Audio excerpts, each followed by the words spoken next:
财早知道。嗨，各位朋友，大家好，欢迎回到我们这一集的理财早知道，谁来马后炮？那这个节目呢，是陪着大家一起检讨我们的理财决策，那来看一下我们的理财决策有没有可以更好的地方。那我们之前分享过了嘛，就是刚出社会的时候该不该买储蓄险，以及上一个我朋友的例子，就他买了台积电，但是他非常的后悔，即使赚了70%。那这一集呢，我要来分享本人我的经验，哇，这是一个黑历史啊！信用卡不缴会怎样？以前年轻的时候啊，那时候有一次信用卡费拖着就没有缴了。那不知道有在用信用卡，大家知不知道说你的信用卡费如果一直不缴，会发生什么后果呢？好，我这边就来说给大家听。以前啊，我年轻的时候有一个月我的信用卡刷了比较高的额度，其实是正常来讲的话，你应该是可以缴最低的应缴金额，那剩下的让它进去循环的利率，或者是说呢，你把你的最低应缴金额缴完之后，你当期的账单就可以做分期。那事实上啊，我也推荐大家，如果你真的不小心刷了太多钱的话，你还是要缴足最低应缴金额。那剩下来的金额，你可以跟银行申请做账单的分期，这样比较不会影响你的信用。那我那一次呢，是连最低应缴金额我就懒得缴。为什么懒得缴呢？因为我看到那个信用卡账单的数字，哇，我真的心已经凉掉一半了。所以我那时候就抱着一个苟且的心态，我就连最低应缴金额都没缴。那信用卡呢，如果超过了缴费截止日，而你却还没有去缴费的时候呢，银行啊，它开始就会疯狂的一直打电话到你手机里面。那如果你的手机也一直不接呢，它就会传简讯提醒。那传简讯提醒之后呢，它也会打电话到你的办公室，就是找你这个人。那如果都找不到你的话呢，银行大概过了，我记得我那时候好像被银行催收了2-3个礼拜，1个月之后，银行就也没催我了。然后我就想说，那我是不是就可以，对不对？这笔账继续拖下去了？但是事情哪有你们想的那么简单呢？大概2-3个月之后吧，我某一天我要刷另外一张卡的时候，就发现我另外一张卡也不能刷了。我就想说，奇怪，我 A 银行的信用卡的卡费虽然没有缴，为什么我 B 银行的信用卡却没办法刷呢？我 B 银行是有正常缴款的。我打电话去银行问啊，才知道说，哇，原来是 A 银行啊，他通报 B 银行说，这个人的信用卡费没缴啊，很坏啊，信用不好啊。所以呢 ，B 银行、C 银行，也就是我名下所有银行的信用卡呢，全部都被停用了。那被停用这件事情啊，感觉起来好像还好，我大不了就不要用信用卡嘛，我大不了去哪里我就付现金嘛。但事情啊，没有当时候年轻不懂事的我想的那么简单。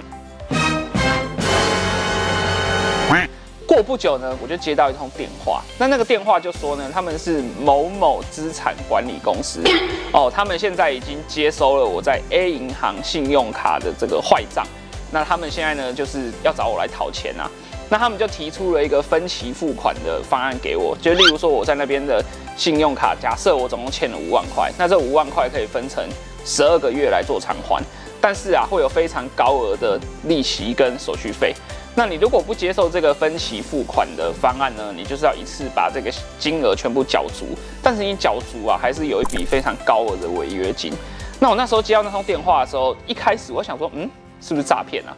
但是后来呢，我就上网查了那个资产管理公司的资料，发现这件事情好像是真的，我才知道啊，原来如果你的信用卡一直都没有缴的话，那银行呢就会把这笔债务卖给外面的资产管理公司，那让外面的资产管理公司去对你进行催收。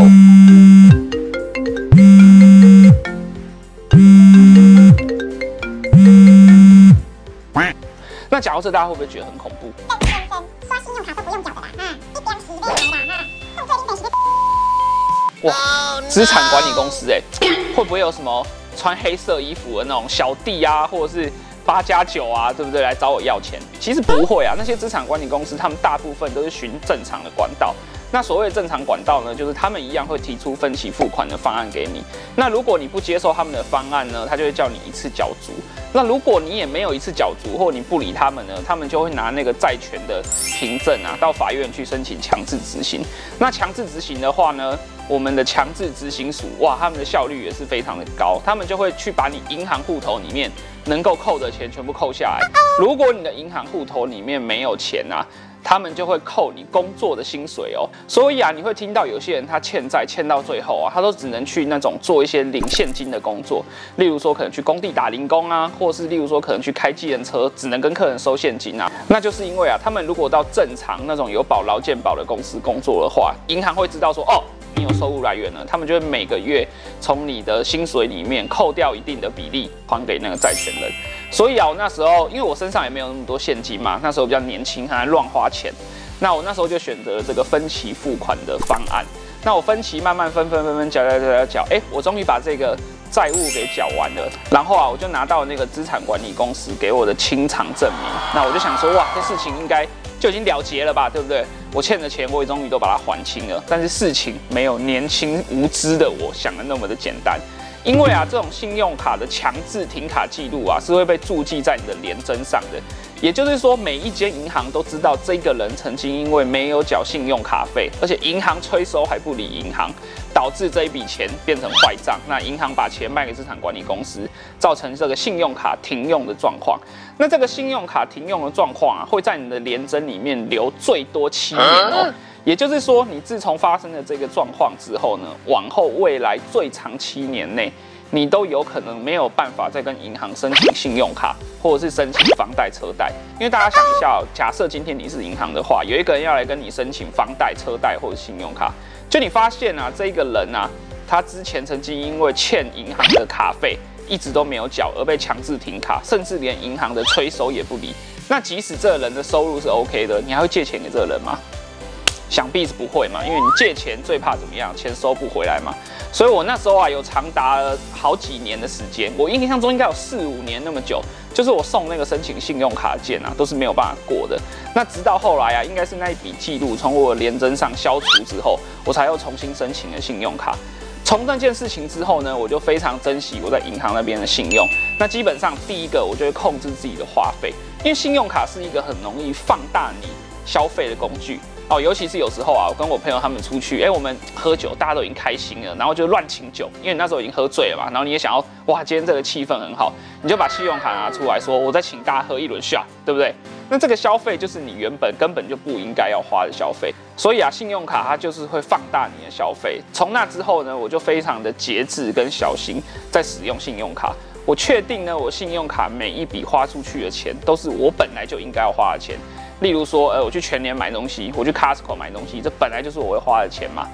或者是说呢，我开车加油的钱，我开车保养的钱，这本来也就是我就会花的钱嘛。那我的娱乐费用呢，如果我能够以现金支付的话，我就会尽量现金支付，就避免呢我在不知不觉中啊，因为娱乐而放大了我的花费。那再来，我学到的第2件事情呢，就是真的要非常谨慎跟小心处理你跟银行的往来记录。因为啊，我当时的一个苟且的念头，所以我花了好几年才重新建立起银行对我的信任。那后来呢，我申请不论是信贷或者是不论是车贷，也都非常的顺利。那直到现在呢，我身上虽然有信贷、有车贷、有信用卡，但我的还款啊就非常的准时哦。我一定会在缴款日之前啊，一次把它全额缴清。好，那就是这一集的理财早知道哇，分享我的黑历史给大家，其实有一点的不好意思啊。但是没关系，我用自身的经验啊，来跟大家说明这个信用的重要。如果你喜欢这集内容的话，欢迎订阅、按赞、开启小铃铛。理财早知道，谁来马后炮？我们下次见，大家拜拜。